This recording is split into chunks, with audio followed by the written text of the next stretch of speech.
is Sarah, and I'm on Renew's worship team.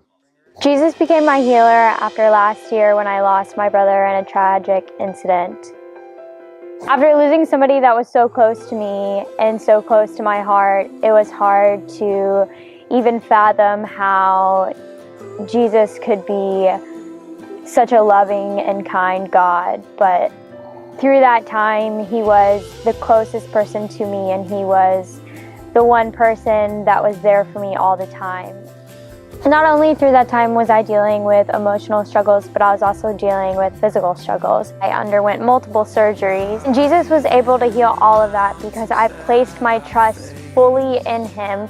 Through everything I did, I was able to renew my strength in him and become new in him and become strong in him and find new hope and be healed in him. And that's why Jesus is my healer.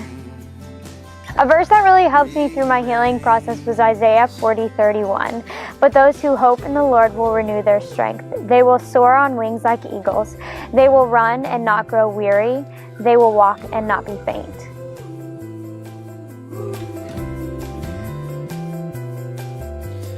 On and on and on and on it goes.